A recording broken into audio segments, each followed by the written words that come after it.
चलो बच्चों, तो ये क्वेश्चन पढ़ते हैं। इस क्वेश्चन में क्या है, एक पॉइंट है कैपिटल ए, एक पॉइंट है कैपिटल बी और एक पॉइंट है कैपिटल सी। अब कह रहे हैं कि ये तीनों पॉइंट्स क्या हैं, ट्रायंगल के वर्टिसेस हैं। फिर कहा जा रहा है कि capital L A comma 9 and G H comma के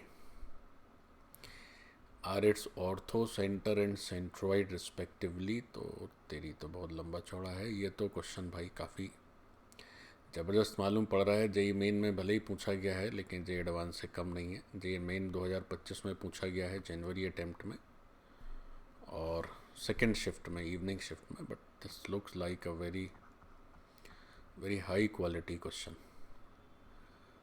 अब ऐसे ही क्वेश्चन जेई एडवांस में भी आ जाते हैं बच्चों। ये तो उसमें तो मैथ्स में तो जेई मेन में भी इतना लंबा लंबा बढ़िया पूछ देता है, तो ये तो काफ़ी तगड़ा ही लग रहा है।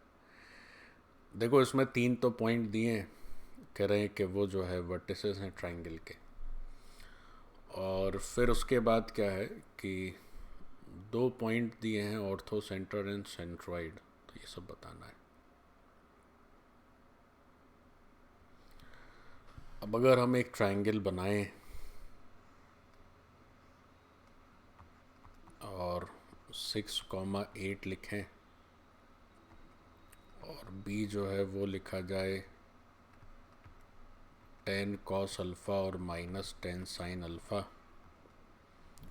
और जो सी है वो लिखा जाए -10 साइन अल्फ़ा और 10 कॉस अल्फ़ा। अब जैसे ये ट्रायंगल है, इसका सेंट्रॉइड है जी और ऑर्थो सेंटर है ये, तो कितनी चीज़ें हैं, ए एच के अल्फ़ा, इन सब की वैल्यू बतानी है। ये एक न्यूमेरिकल टाइप क्वेश्चन है, इसमें ऑप्शन तो नहीं है। तो भाई अगर हम ऐसे सोचें कि सेंट्रॉइड का फॉर्मूला लिखें तो वो तो ठीक है, उससे आ जाएगा। बट ऑर्थो सेंटर के लिए फिर क्या करेंगे?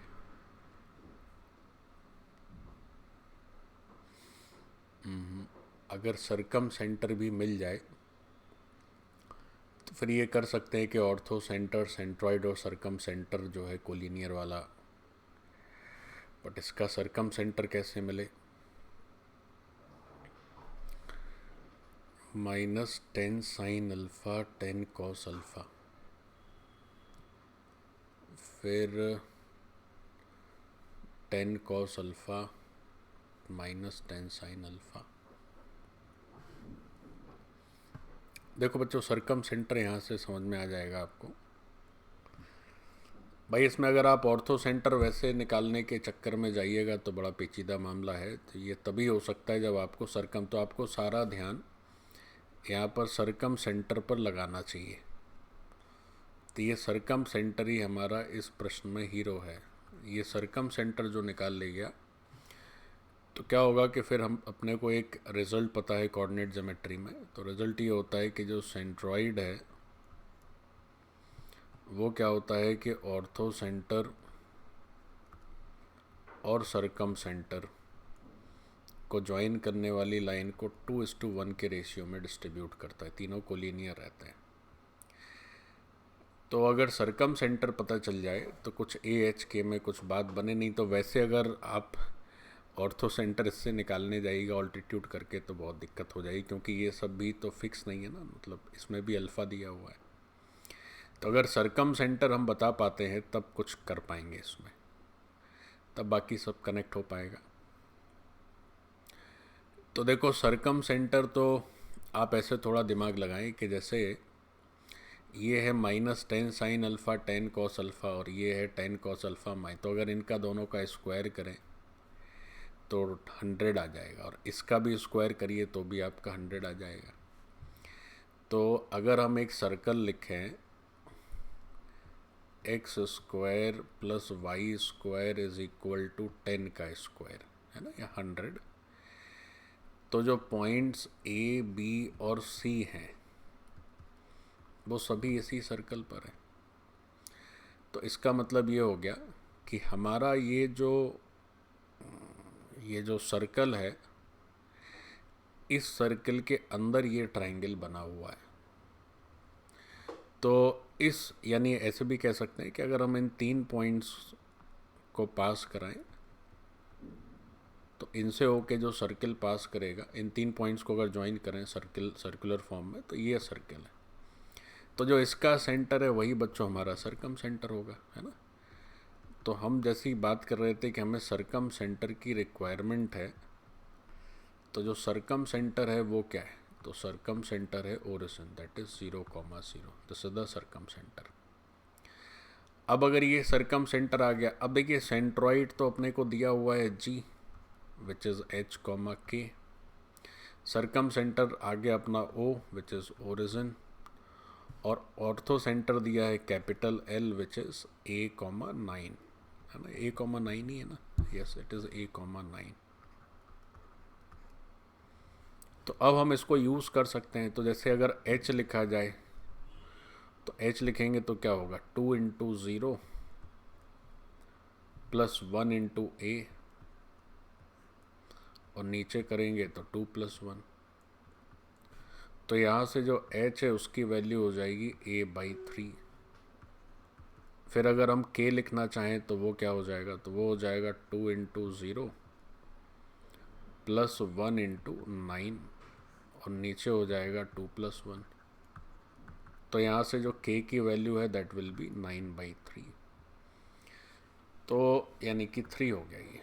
तो देखो K तो एग्जैक्ट मिल ही गया, इसमें K भी था तो K तो आ गया, और H A के टर्म में आया है, ठीक है। एक इन्फॉर्मेशन और है, वो ये है कि जैसे इसका ऑर्थो सेंटर तो वैसे सॉल्व करने में दिक्कत है, बट सेंट्रॉइड तो लिख ही सकते हैं, तो अल्फ़ा के टर्म में आ जाएगा और वो H, K के टर्म में, तो उससे भी हमें एक रिज़ल्ट मिल जाएगा, तो उससे हम ये सब वैल्यू आराम से निकाल पाएंगे। तो फ़िलहाल अभी तक अपने पास जो रिज़ल्ट आए हैं वो क्या क्या रिज़ल्ट आए हैं, तो एक रिज़ल्ट तो ये आ गया कि साहब H जो है वो A/3 वैल्यू ले रहा है, और जो दूसरा रिज़ल्ट आ गया वो आ गया कि साहब जो K है वो 3 वैल्यू ले रहा है। So this is the first result and this is the second result. अब देखिए और आगे चलते हैं, सेंट्रॉइड की बात करते हैं।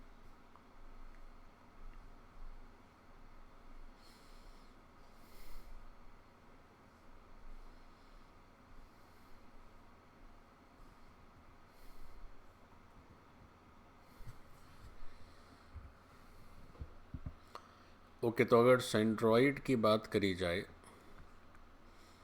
तो ये हो जाएगा x1 प्लस x2, तो 6, फिर -10 साइन अल्फ़ा प्लस x3, सो ये था बच्चों 10 कॉस अल्फ़ा, और नीचे 3 से डिवाइड कर दिए।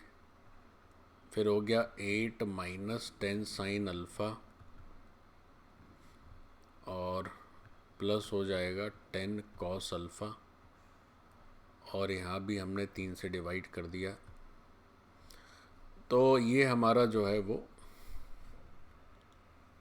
सेंट्रॉइड के कोऑर्डिनेट्स आ गए। तो सेंट्रॉइड के कोऑर्डिनेट्स में ये है अपना H और ये है अपना K। अब देखिए इससे क्या कुछ रिज़ल्ट आ रहा है, तो पहले H वाले से देख लेते हैं। तो H वाले से अगर देखते हैं तो बच्चों 6 + 10 अगर बाहर ले लें तो cos alpha minus sine alpha, और बाई 3 कर रहे हैं तो यहाँ से वैल्यू आती है H। और अगर इसको देखें 8 + 10 बाहर ले लिया जाए तो cos alpha minus sine alpha और बाई 3, तो ये वैल्यू आती है K। अच्छा देखिए K तो अभी पता था ही, 3 वैल्यू आई थी, तो इससे क्या हुआ कि इसमें 3 × 3 9 हो जाएगा। तो ये जो cos alpha minus sine alpha है तो 9 में से 8 जाएगा 1, तो ये रह जाएगा आपका 1/10। तो ये cos alpha minus sine alpha की वैल्यू 1/10 हो गई। इनफैक्ट जो वो एक्सप्रेशन था उस एक्सप्रेशन को हम यहाँ लिख लेते हैं कि हमें क्या क्या वैल्यू चाहिए थी। तो उस एक्सप्रेशन में हमें जो वैल्यू निकालनी थी that was 5a - 3h + 6k और प्लस में था बच्चों 100 साइन 2 अल्फ़ा, इस तरह से। तो 5a था, 3h था, 6k था और 100 साइन 2 अल्फ़ा था। तो आप ऐसा भी कर सकते हैं, चूँकि 100 साइन 2 अल्फ़ा ही है तो साइन 2 अल्फ़ा तो cos alpha minus sine alpha से ही आ जाता है। तो आप उसको ऐसे ही लिखा रहने दो, 10 बाहर कर दीजिए और cos alpha minus sine alpha, this was 1। Okay, तो अगर आप स्क्वायर कर दें इसका तो 100 हो जाएगा, sine square plus cos square 1 हो जाएगा, minus 2 sine alpha cos alpha, that is sine 2 alpha, और इसकी वैल्यू है 1। तो जो 100 साइन 2 अल्फ़ा की बात हो रही है, तो वो जो 100 साइन 2 अल्फ़ा हमें चाहिए था, तो वो 100 साइन 2 अल्फ़ा यहाँ से क्या हो जाएगा, ये 100 रह जाएगा 1 यहाँ, तो 100 साइन 2 अल्फ़ा यहाँ से रिज़ल्ट आ जाएगा 99।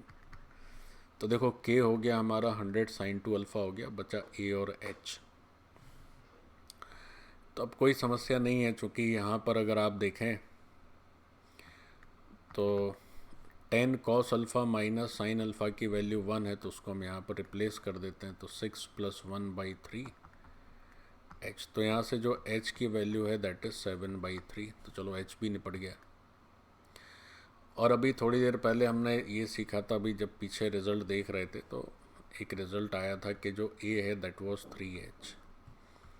तो यहाँ से a की वैल्यू हो गई 7, तो a भी निपट गया। तो ये सारे कुछ हो गए। अब हमें बस करना क्या है, इनकी वैल्यू सब्स्टिट्यूट कर देनी है। तो अगर इनकी वैल्यू सब्स्टिट्यूट करते हैं तो 5a जो है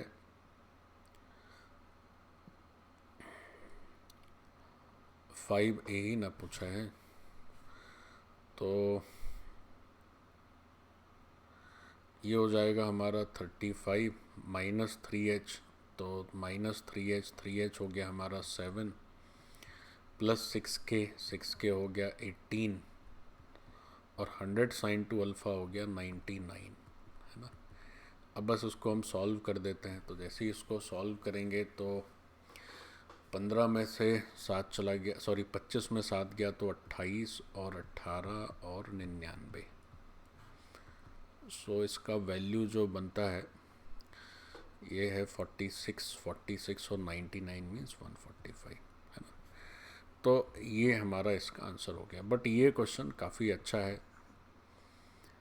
अब इसमें वही चीज़ है कि चूँकि ऑर्थो सेंटर हम निकाल नहीं पा रहे थे, तो अगर हम ये सोच पाएँ कि सरकम सेंटर इसका ओरिजिन है तो ही हम इस क्वेश्चन में फिर आगे बढ़ पाएंगे। तो it was a very very high quality question of JEE main.